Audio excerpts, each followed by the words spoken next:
형제가족 여러분 안녕하세요. 오늘은 7월 28일 목요일 예수님은 안식일의 주인입니다 라는 제목으로 마태복음 12장 1절부터 8절까지를 묵상합니다. 1절 그때 예수께서 안식일에 밀밭 사이로 가실새 제자들이 시장하여 이삭을 잘라 먹으니 2절 바리새인들이 보고 예수께 말하되 보시오 당신의 제자들이 안식일에 하지 못할 일을 하나이다.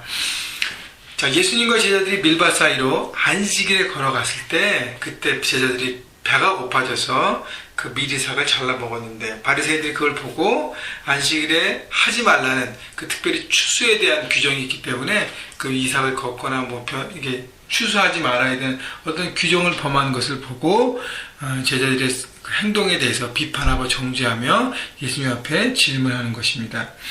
바리새인들은요 이 안식일에 대한 규정을 밑에서 설명했지만 어떻게 안식일에 하지 말아야 될까 하지 말아야 될 여러 가지들을 제정해서 그리고 철저하게 지켰습니다.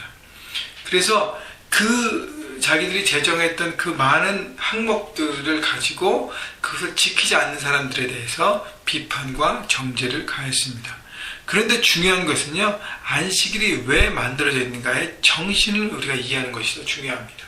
안식일은 안식과 쉼과 평안입니다. 모든 일손을 내려놓고 하루는 하나님 안에서 쉬는 것이죠. 그래서 자기만 쉬는 것이 아니라 자기 집에 있는 노예들, 나그네 손님들, 그 다음에 심지어는 가축들, 일하는 가축들도 다 쉬게 하면서 하나님 안에서 회복을 경험하게 되는 것이 안식일의 의미인데 바리새인은 그 정신은 생각지 않고 어떻게 하면 요거를 잘 지키고 요거 하지 말 것을 다 해서 어떻게 그 법을 잘 지키는가 어떤 그 형식적인 것에만 더 매달리고 있었습니다.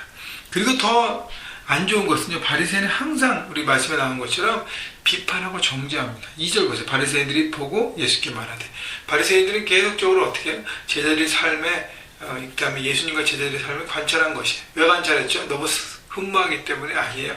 뭔가 꼬투리 잡을 게 없나라고 하는 것이죠. 여러분 삶에 다른 사람을 비판하고 정죄하는 목적으로 살아가면요 자기 삶에 발전이 없습니다. 그냥 거기서 늘 비판하는 삶을 살아가는 것이죠. 중요한 것은 그 정신을 붙잡고 정신 아래서 살아가는 것이죠. 자, 그래서 예수님이 안식일에 대한 바른 가르침을 바리새인들에게 주고 있는 것이 3절 이하입니다. 3절 예수께서 이르시되 다윗이 자기와 함께한 자들이 시장할 때 한 일을 잃지 못하였느냐 그가 하나님 전에 들어가서 제사장 외에는 자기나 그와 함께한 자들이 먹어서는 안 되는 진설병을 먹지 아니하였느냐. 다윗이 사울을 피해 도망 중에 제사장 놉을 만나고 도망 중에 다 배가 고프니까 제사장이 먹을 것이 없냐고 추청했을 때 그 제사장이 그 진설병밖에 없음을 얘기합니다. 그래서 어떻게 해요? 그것도 먹게 되잖아요. 중요한 것은 뭐냐면 사람을 살리고 회복시키는 것입니다.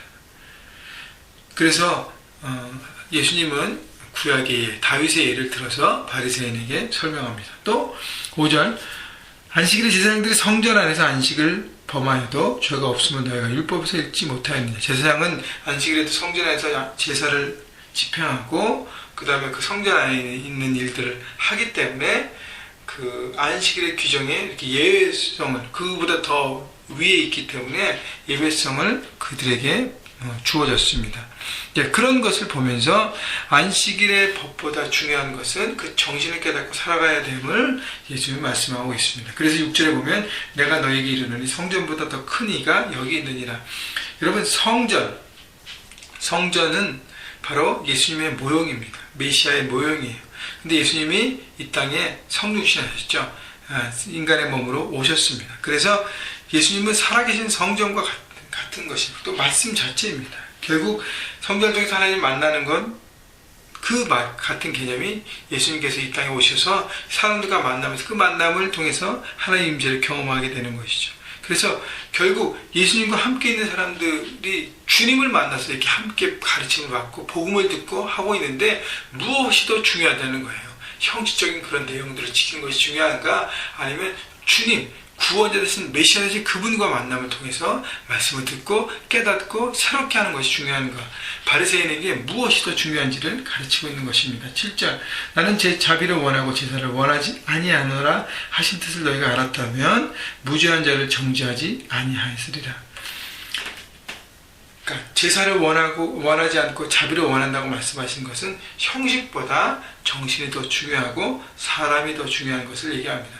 사람이 죽어가는데 그 형식을 지키는 것을 지키느라고 사람이 죽어간다면 무슨 소용이 있겠냐는 것이에요. 그래서 이 안식일의 율법의 정신은 사람을 살리고 새롭게 하고 쉬게 하고 평안을 누리게 하고 회복케 하는 것임을, 그 올바른 정신을 예수님께서는 말씀하십니다. 그리고 마지막 인자는 8절 안식일의 주인이시니라 하시니라. 자, 안식일을 누가 만들었습니까? 하나님께서 모세에게 주셨어요. 예수님은 하나님의 아들, 하나님 자체십니다. 내가 와서 안식일의 뜻을 펼치는데 무슨 잔말이 많냐는 것이죠. 여러분, 중요한 것은 율법을 지키고 하나님의 말씀을 지키는 것은 하나님의 뜻에 맞춰서 주님과의 그 깊은 만남을 갖는 것이죠. 여러분, 그래서 바리새인의 잘못된 태도는 어떻게 하면 예수님의 제자들의 꼬투리를 잡고 거기서 정죄하고 비판해서 자기들이 맞겠다고 생각하는 그 의를 드러내는 데 문제가 있다는 것이죠. 여러분, 내가 잘나야 얼마나 잘났습니까? 내가 똑똑해야 얼마나 똑똑하겠습니까? 여러분, 하나님 말씀에 듣고 순종하고 따라가는 것이 더 중요한 것입니다. 여러분, 말씀을 우리가 묵상하면서도 이건 아닌데, 이건 틀렸는데 라고 하는 것은 잘못된 자세라고 제가 말씀드렸습니다. 이해가 안 될 때는 하나님, 잘 이해가 안 됩니다. 깨닫게 해주세요라고 겸손한 자세로 하나님 앞에 구하는 것이죠. 여러분, 그래서 율법의 어떤 하나하나 지키는 것보다 더 중요한 것은 그 정신, 하나님께서 왜 말씀을 주셨고 예수님께서 그 말씀을 어떻게 풀어가시는지, 성령께서 우리에게 그걸 어떻게 적용하시는지 우리가 귀를 열고 마음을 열고 받아들이고 그 말씀대로 서가는 것이 더 중요한 것입니다. 여러분, 그래서 오늘도 말씀을 대하면서 하나님께서 무엇을 말씀하시는가 귀를 기울이시고 이 안식일의 주인 되신 주님을 바라보고, 여러분, 우리는 안식일을 주일로 지키지 않습니까? 주님의 날을 선포하면서 축제를 드리고 감사를 드리는데 그 주일을 지키는 것에 더 신경 쓰고 생각하고 생명 걸고, 그래서 주님의 날 주님과 만나며 또 주님의 날뿐 아니라 매일매일 주님을 경험하시는 여러분 모두가 되시기를 주님의 이름으로 축원합니다.